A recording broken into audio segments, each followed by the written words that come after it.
Hi, Libras. This is part 2. We were on the 6th house. So let me see where we are at. The 6th house for Libra. The 6th house is Pisces. This is where Mercury is in retrograde. Up until the 9th. And then it'll be in the shadow. Which is going to be actually communicating more with that 5th house. 5th, 4th, 3rd, 2nd, 1st house. The 6th house is your daily routines. It is your service, your healthcare, your diet, your hygiene, but it's also your careers, your daily tasks, employment. And the way I put it is that 6th house are people, places, and things of energy that you consume every day. And are these people, places, and things of energies that you consume helpful or harmful to you? That's the biggest key here. Now you've got Mercury in retrograde. And it's going to be here.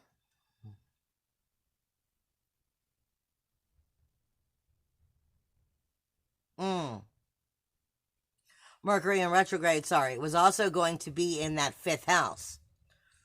So, like I said, you were getting hit hard on that 4th, 5th, and 6th house of getting into how you communicate with yourself, the inner emotional securities. Where is your fun zone? Is there a fun zone? Are you enjoying life? I mean, truly, really, truly enjoying life. And what are these routines? These people, places, and things of energies that you consume. Because you have Neptune, which is in your 6th house. But Neptune is magic. It doesn't tell you that it's positive magic or negative magic. That's all according to what you choose to free will it to be. And even though it's in retrograde and jumped back into Mercury, it's going to turn right back around and it's going to come back into Pisces on the 16th. So just for a short amount of time, it jumped into Mercury. Mercury jumped into Aquarius from the 4th through the 16th, and then it's coming right back in. So it's asking you, are these people, places, and things of energies that you consume every day in a daily, everyday, mundane tasks aren't as mundane as we think? Because, like I said, those are energies you consume, and are they good for you? Do they communicate well with you?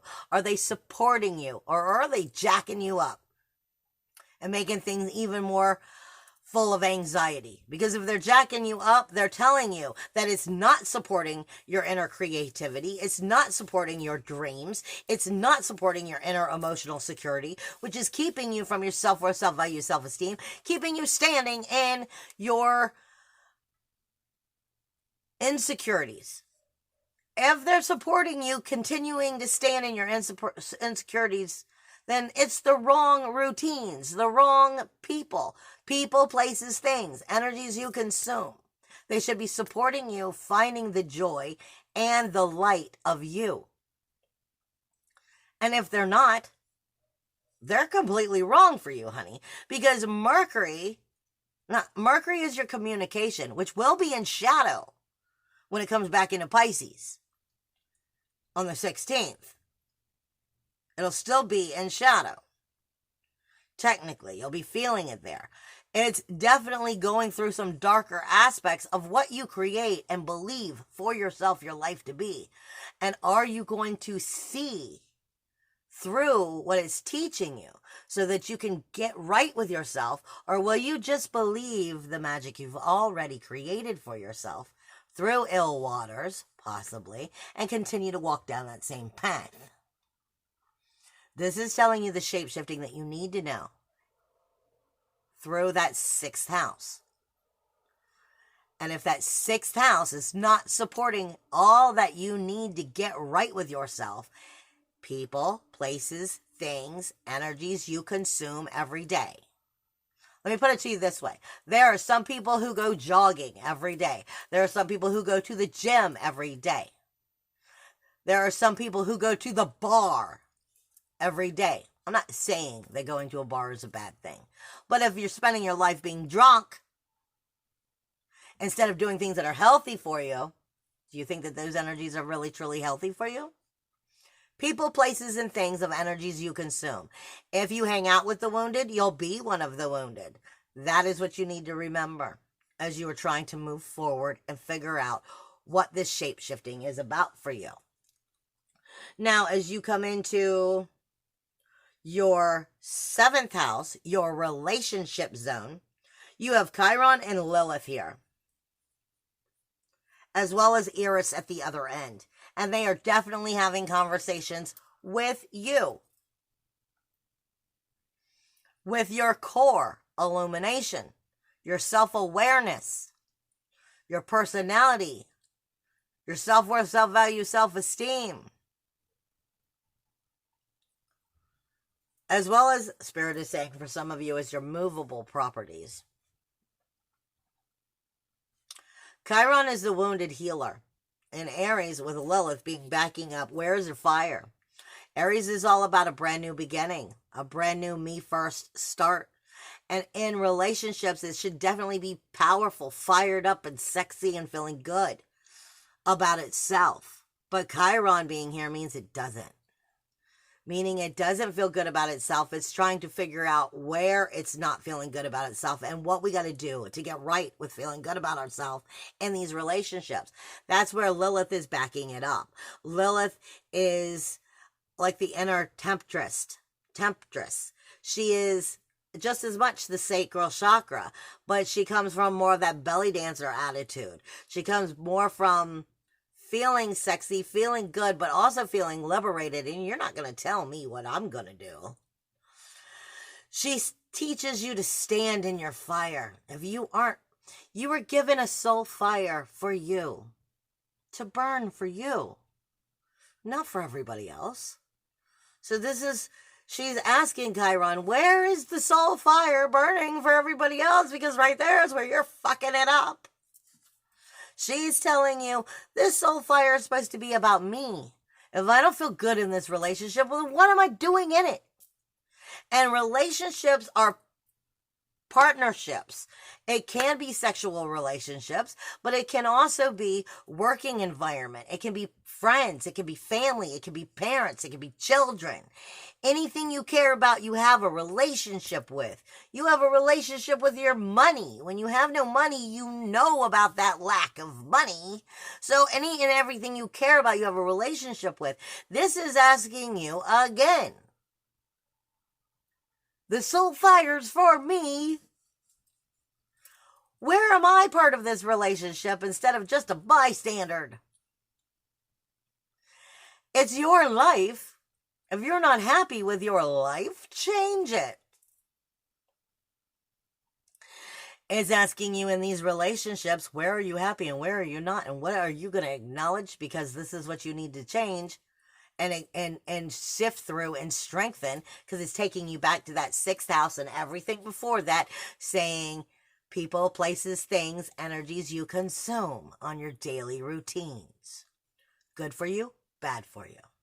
Supporting soul fire, not supporting soul fire. You also have a Lilith here. Not Lilith, you also have Eris here at the other end. And she is directly talking to your collective consciousness and Libra. And that is trouble, toil, and strife versus the collective consciousness.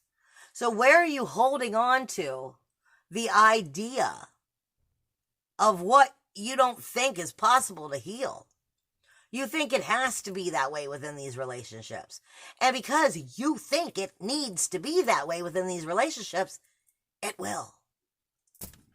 Eris is trouble, toil, and strife. I call her Medusa. And where Medusa has been stuck and created into the monster she is, it's because she was never given the opportunity to heal. So this is asking you within these relationships, do you want to become Medusa? Because she was never given the opportunity to heal. You're being given the opportunity. She's also pointing out what you're sinking your fangs into like a vampire and just continue to eat the bag. This is saying trouble, toil, strife. Oh, I love my trouble, toil, strife. Let me hold on to it. It will protect me. No, it won't. This is saying it's time for you to acknowledge those things that you've done and believed in these relationships that have not supported you, and you continue to do it. Trouble, toil, strife. Heal by changing, by taking action. Now, as you come into that 8th house, this is Uranus, Vista, and Venus. This is asking you to specifically pay attention to the relationship's rules. What are the rules in the relationship? What are the joint efforts? What are the joint resources? What are the joint transformation and joint finances for when it does count? In these relationships, are they fair? Are they just? And are they balanced? What are the rules? And if the rules are, this is one person's side, this is one person's side, you should be meeting in the middle. That doesn't mean if this is your side that they get to come any further, or that you get to go any further. This means we meet in the middle. So where's the flipping middle? Joint resources, joint efforts, joint finances. Where is the middle? This is how we set proper boundaries within these relationships and strengthen them. This is asking you to stand up for yourself. Uranus is here, asking you to back up your self-worth, your self-value, your self-esteem in this energy and stand in your power. Vista is the soul fire, asking you again to stand up for yourself. Make sure you're in the middle. Not over here, not over here. And making sure that it is actually just. Justice is being served. Venus is going to be pushing on you, telling you either where you're feeling very good about it or where you are definitely feeling like they're coming in your area or you're taking it away from them. Venus, like I said, is sensitivity. She is speaking directly to you about the rules of these relationships and where they are or not fair and where they're pushing on you, which is helping to create that anxiety about feeling good about yourself. You have the 9th house, which doesn't have anything in it except for Vista will be moving into it on the 19th. Actually, it's going to, from the 19th all the way through to the 23rd, it's running through the cusp of that 8th house and the 9th house. Vista is the soul fire. She's the virgin goddess. Her job is to keep the fires burning. She's coming out of those relationships and then moving into a direct relationship with you. She's moving into your higher self. She's moving into your spiritual truths, your soulful truths, your psychic truths, your intuition, your gut feeling, your ethics, your morals, your higher self and its understanding of wisdom. Come the second half of the month, Vista is trying to illuminate that higher self. And for you, this is Gemini, which is a little bit of Jekyll and Hyde energy. Gemini is curious and it wants to learn. But it's either all thinking on or all emotional on. It's not usually both. It doesn't really have an equal balance of emotion versus an equal balance of logic. It's either all logic or all emotion. And that's why it's Jekyll and Hyde. Your higher self is going to come hitting you in the gut. But Vista is here to say, you are illuminating yourself in such a beautiful way with your fires, and this is how we're strengthening you. Or she's coming in going, where is the fire? And why? What do we got to work on here? and really talking about what you have to work on. But understand, you are going to definitely go from emotions to a logic. And it won't necessarily, it doesn't combine here. They don't mold well. This is about learning to mold the fire with the logic, so that you can soulfully, truly stand in that psychic power energy of yourself, come into that soulful self, come into that intuition, and strengthen yourself and grow. But that's something you're going to have to work on, I'm warning you. Then you have the 10th house, which is your reputation, your honor, your prestige, your social foundation itself, as well as your financial success, has the North Node here. And it's only going to be here for a short amount of time. I think for like another month. So it is definitely, it's Cancer for you. It's nurturing how you look at, how the world looks at you. And this may be part of the situation for you, because you may have been put yourself in balance so that they look at you from a very harmonious. You may want to be liked. Okay? You may want to be liked, even though you may not necessarily care if you're liked, but you may want to be liked. The North Node is telling you what you need to nurture of yourself to create the true honor and reputation you truly wish to desire to create. It's talking to you much like Sirius. It talks to you about nurturing yourself properly, communicating with yourself properly, loving yourself, mothering yourself properly, and then honoring your relationship with yourself, your reputation, your honor, your prestige, which strengthens that inner emotional security, strengthening your financial success, strengthening your social foundations. This is the outer responsibility. This is saying you're not responsible to everybody else and the authority of them. They're responsible for the authority of them. You're responsible to the authority of you. And while you can love them, you're not responsible for them. You're only responsible for your social foundation, for how you hold and carry yourself, which then creates that honor, reputation, prestige, strengthening self-worth, self-value, self-esteem, and bringing back financial success on top of it, because you finally come back into the authority of you. But you only have 2 months left here, if 2 months, really, to get this lesson really under wraps, because the North Node is about to move into Gemini, and you won't see this for over 12 more years. So you are definitely, like I said, you've got a lot of that pit of anxiety that Spirit is giving me in that solar plexus, that heart and sacral chakra, because it's trying to go, here's my ball of fire of soulfulness. Are you listening? Because time's running out until another 12 years when that North Node comes back, Rahu comes back to this energy to go, now do I have to teach it to you again? This is about finding you. Finding security in self, honey. The 11th and 12th house doesn't have anything in it.